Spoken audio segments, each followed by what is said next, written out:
Hello dear students, welcome you all. In this lecture, I am going to discuss about the experiment that has measured the helicity of a neutrino, right? Uh, in the earlier lecture, we have discussed about the term helicity, right? That is represented as a H that is equal to uh, S vector dot P vector divided by magnitude of S vector into magnitude of P vector, right? Here S is the vector in the spin direction, P is the vector in the linear momentum direction. We have discussed all these things in the previous lecture, and we have seen that in case of beta decay, right, if we want to measure the helicity of neutrino, then we can measure the helicity of neutrino by simply measuring the helicity of emitted gamma ray photon, right?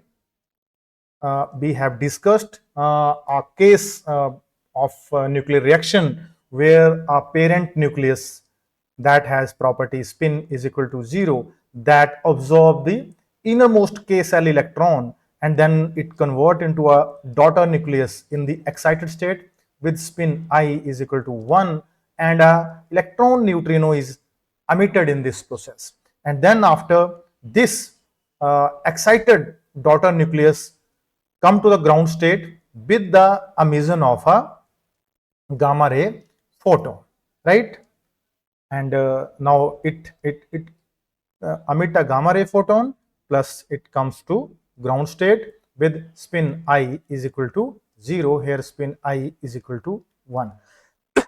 This is the reaction that we have discussed, and Goldhaber and his co-workers has suggested that if we found any nucleus that satisfied these properties, then we would be able to measure the helicity of this emitted neutrino by simply measuring the helicity of this gamma ray photon, right? So after a long search, Goldhaber and his co-workers were successful in identifying a nucleus that was uh, europium, right? Isotope europium 152, right? And this europium 152 isotope exhibit all the properties. It has atomic number 63, and it exhibit or show all the properties which are required for this reaction, right? I mean, this europium 152 nucleus is undergoing electron emission, right, of the innermost K cell. Then it convert into a excited state samarium, right? 152 with atomic number 62, and a electron neutrino is emitted. And then after this samarium comes down to the ground state, right? 152, 62 with emission of a gamma ray photon. So this is the nucleus that fulfill all these requirements. So now we can perform an experiment in which, by taking this isotope of europium, we can measure the helicity of emitted neutrino by simply measuring the helicity of emitted gamma ray photon, right? So now I'm going to show you the actual process and actual experiment in which this helicity of neutrino has been measured by Goldhaber and his co-workers in 1958, right? You can see here. So this is the PPT that you can see here regarding the helicity of neutrino. Let me take the pen.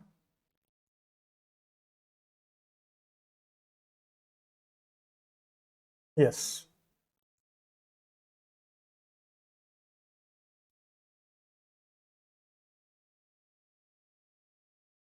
Yes. You can see here, this is the content in this PPT: introduction, principle of experiment, then experiment method, result summary, right? I am going to the introduction. You know very well that what is the history of neutrino, right? How it was discovered. that was Pauli neutrino hypothesis given by Pauli in 1931 that predicted the existence of a particle named as a neutrino, right? Then after it was detected in 1954, right? And in 1956, T.D. Lee and C.N. Yang, right, predicted that the parity was violated in weak interactions and the neutrino is involved in that interaction, right? This is about the helicity that I told you in the earlier lecture also. Helicity is defined. Here they are using S in place, a sigma in place of S. So if these both are parallel, then helicity is positive. Anti-parallel, helicity is negative, right?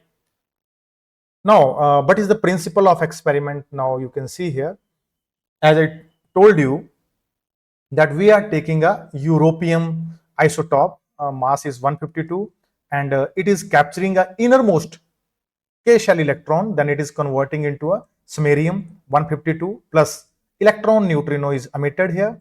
Then after this comes down to the ground state with the emission of a gamma ray photon, right? This has a spin I is equal to 0, and this has spin I is equal to 1. This has spin I is equal to 0. This is the requirement, that is all these requirements are fulfilled by this reaction. You can see here, right? Now you can see here, this is europium nucleus 152, and this is an electron, right? And this electron is captured by this nucleus, and then after the capture we have a neutrino that is emitted, and we got a samarium in the excited state. Now you can see here the samarium is moving in this direction and a neutrino is moving in this direction. We have seen in the earlier lecture that both these are moving in opposite directions in order to conserve the law of conservation of linear momentum, right? Now if this movement you can see here, and this blue arrow is pointing the spin direction, right?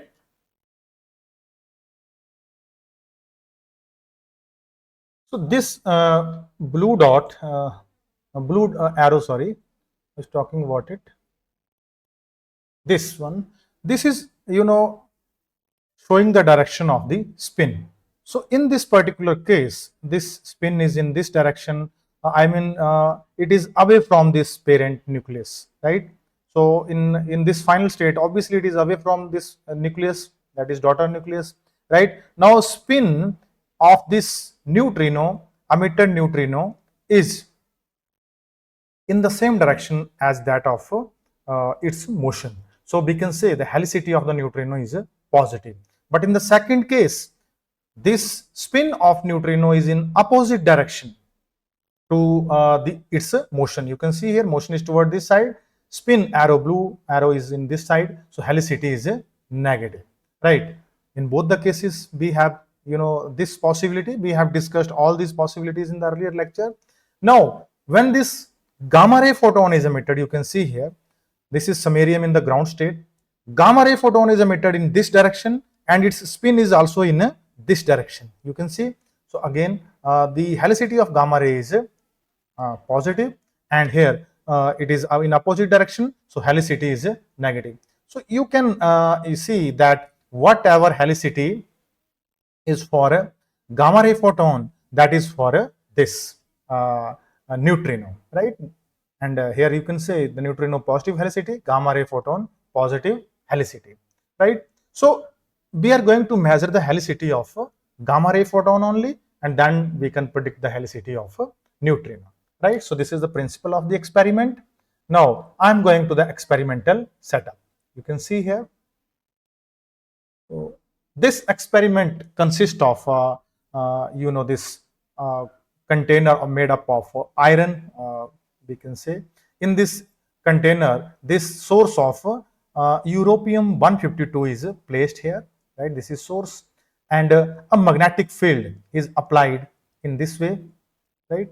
But this magnetic field is alternatingly, you can see electromagnets was alternatingly magnetized in up and down direction for every 3 minutes. Means we are changing the direction of this magnetic field either upward or downward within 3 minutes, right? So when we are changing the direction, or when we are applying the magnetic field in this way, because this entire container or case is made up of iron, right? And this source is placed inside the iron, right? Now iron is a ferromagnetic material, so the electrons of the iron will have two possibility to align either in the direction of magnetic field or in a direction 180 degree to the direction of a magnetic field, right? Suppose when the electrons are aligned in this direction, right?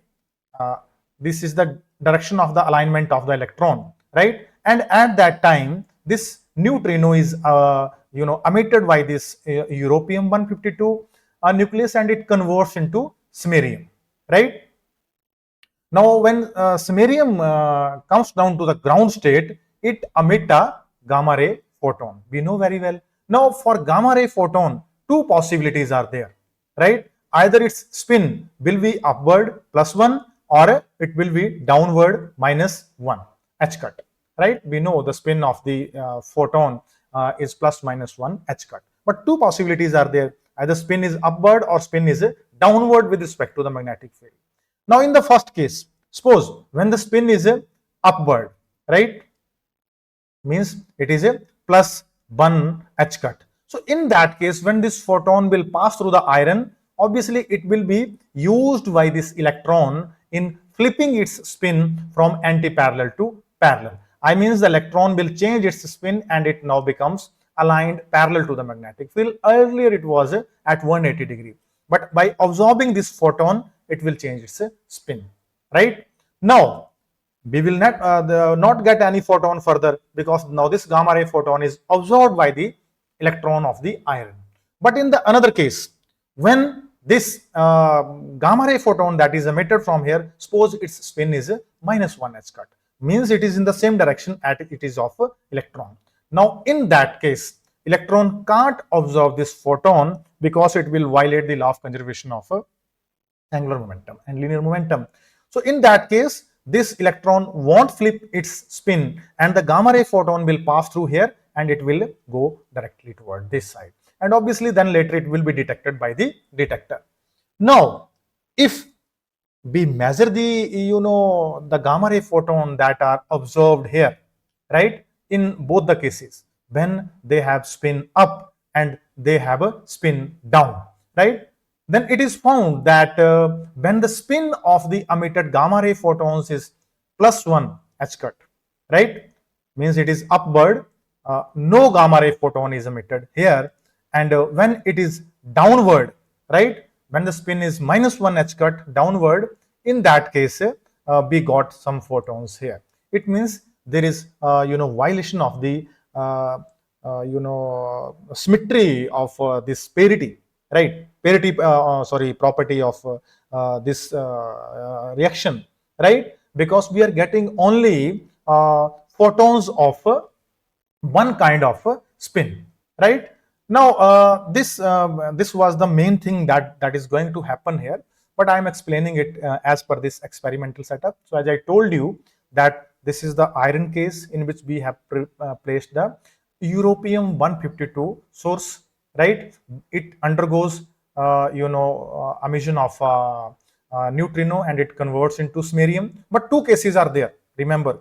In this case, the neutrino is moving upward and samarium is moving downward, and in downward direction also the gamma ray photon is emitted, because we know very well the gamma ray photon moves in the same direction as the direction of the samarium. But the things can be reverse. The neutrino is emitted in this direction and the samarium is moving in the upward direction. That can be possible, but we are taking only this case, right? And then after, the helicity of the gamma ray is measured by Compton scattering. I will come to that. This is the in lead container, lead case, right? It is used for absorbing all the radiation that is coming toward this side, so that they don't interact with the gamma ray, right? And then after these gamma ray photon, after reaching here, this is a scatterer that is made up of a samarium oxide, Sm2O3, 26.8% samarium. Then this gamma ray photon is not absorbed in this samarium, but in fact it is reflected from the here toward this side. Here we have placed a gamma ray detector, that is sodium iodide thallium activated, right? So we are going to measure the intensity or count of gamma rays here, right? Now 9 runs with length of 3 to 9 hours were carried out. Means this experiment was carried out in this way. Now, forward gamma rays are selected by resonant selecting. Forward gamma rays means gamma rays that are moving in this direction, right? Not moving in this direction or this direction. Only forward gamma rays moving in this direction, they are selected by using resonant scattering, and then they are sent to the detector. So I will explain you what is resonant scattering. You can see here. Now this is the excited state, right? And this is the ground state. In excited state, samarium 152 was there, right? It comes down to the ground state with the emission of a gamma ray photon. The difference of the energy E naught minus 0, but we have taken here epsilon. Epsilon is the energy that is taken by this excited samarium in recoil energy, right? So we have to subtract this energy from this energy. Only the energy left that is carried by this gamma ray photon, right? Some of the energy is taken by the samarium in recoiling, right? So now this energy E naught minus epsilon, and epsilon is the recoil energy, it is equal to this, right?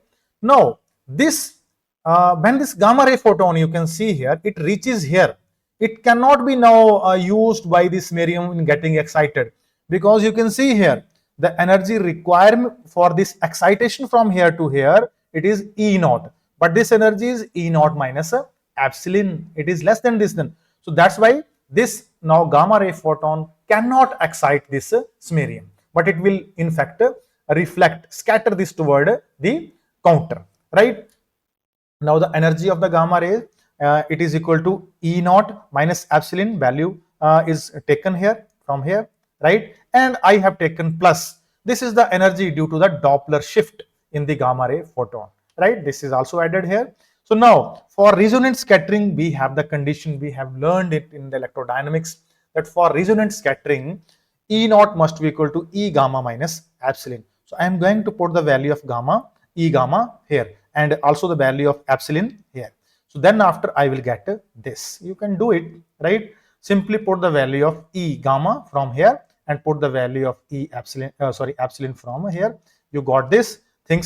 Some things got cancelled out, like this one, this one, this one, right? And this one and this one. You got E nu cos theta is equal to E. So this is the condition for a resonant scattering. Means only in this case, if this condition is satisfied, only then this gamma ray photon will reach at this GM counter. So this is the condition for resonant scattering, right? I mean the angle that is between this gamma ray photon and samarium, it should be of such value that it should satisfy this relation, right? So in that case, we will get gamma ray photon reached here, and then after we will do the detection of this, that is measured by the Compton scattering. Now I'll see what is the Compton scattering. So measurement of the gamma ray helicity by Compton polarimeter. So the gamma ray enter into magnetized iron. As I told you, the gamma ray will enter into this magnetized iron here, right? And when it entered into this magnetized iron, the cross section of Compton scattering is larger if electron and gamma rays spin are anti-parallel. What I told you here also, if their spins are anti-parallel, means the electron spin is supposed downward, then the spin of gamma ray photon is upward. If they are anti-parallel, then the scattering cross-section means, what is the meaning of scattering cross-section? Means the gamma ray photon will pass through this material. Otherwise, it can be absorbed. So in that case, it is written here, when the spins are anti-parallel, then the scattering cross-section is larger as compared to the case when the spins are parallel. In case of parallel, there is a possibility that the gamma ray photon may be absorbed by the magnetized electrons of the iron, right? So then after the counting rate that we observe here, right, in the counter, that varies, right, depending upon the direction of the magnetization. What is the direction of magnetization of the electron, right? So it is written here, delta is equal to n minus n plus divided by this. So here n plus is the counting rate with magnetic field pointing up and the spin of electron up pointing down, right? and the second is counting rate with magnetic field pointing down and the spin of the electron pointing up, right? So both these are, if there is no, violation of the parity, I mean, we are getting equal number of photon in both the cases, gamma ray photon arriving at the counter, then n minus should be equal to n plus. In that case, this delta should be equal to 0 and we should observe helicity 0, right? But when these counts were taken, right, if gamma rays are 100% circularly polarized, right, we expect an effect of delta this even with 10% of accuracy, right? Now what we are doing here, we are measuring this number in both the cases. Case 1 is when magnetic field is upward and the spin of electron is downward, and when the magnetic field is downward and the spin of the electron is upward, right? So if there is no preference for the gamma ray photons, right, then these numbers should be equal. But if there is preference for the anti-parallel, right, then in that case we should get a number that is different from 0. And the predictions here, as per the theoretical predictions, that these gamma ray are if 100% circularly polarized. Circularly polarized means their electric field vector is pointing in a particular direction and it is completing a circle in a fixed time. It is rotating in space, right? We can say, right, in that case we will get this much of factor, right? So delta positive means, if we get delta positive means this number is higher than this one. You can see here sigma electron up is greater than sigma electron down. This is the case, right? And helicity is in this case negative, right? And if we got delta negative, delta is negative, it means n negative is less than this one. It means sigma gamma is spin of the gamma particle is downward, right? In that case helicity is positive. But when we measure this number, you can see here results, we observed delta is equal to this one, right? It means the helicity of the gamma rays is negative, right? They are preferably moving in such a way that their direction of motion is anti-parallel to their spin, right? This is the meaning of it. The gamma ray photon are moving downward, but their spin is upward, right? You can see here, their spin is upward, the gamma ray photon spin is pointing upward, and they are moving downward, right? And once again, I am explaining you. Let me make it clear. What is the meaning of it? That gamma ray photons are moving downward in this way. Let me take this here. You can see gamma ray photons are moving downward in this way, and their spin is upward, right? This is the linear momentum direction, this is the spin direction. What was the spin of electrons? This was downward. This is the electron spin direction. So I told you in beginning of this lecture that this was the case. In that case, this gamma ray photon won't be absorbed. It will pass through that material and it will be detected. But even then, two cases were there, right? One was the photon is moving downward and the spin is upward, and the other cases was, right, the photon was moving upward and the spin was downward, but that was not taken into account, right? So when we found this, this condition favorable, so this condition confirm that the gamma ray photon that are emitted in this experiment, they preferably have their direction of motion opposite to the direction of spin, and the helicity that we found here, measure here, it was negative, right? Because delta is positive. We are actually measuring here delta, right? But this delta is given as this value, but this delta is linked with the helicity because it is telling us that the gamma ray photons are moving in the direction in which their spin is opposite, right? So this is the result of this experiment, right? Helicity is negative, right? So now I am coming to this graph that is shown here. You can see here Now, this graph represents the count per minute versus pulse height in volts. So you can see here this dotted line, it is non-resonant background, means when we are not taking a smerium oxide scatter, right? Then this dotted line is there. But when smerium oxide scatterer is taken, then we are observing these two peaks, right?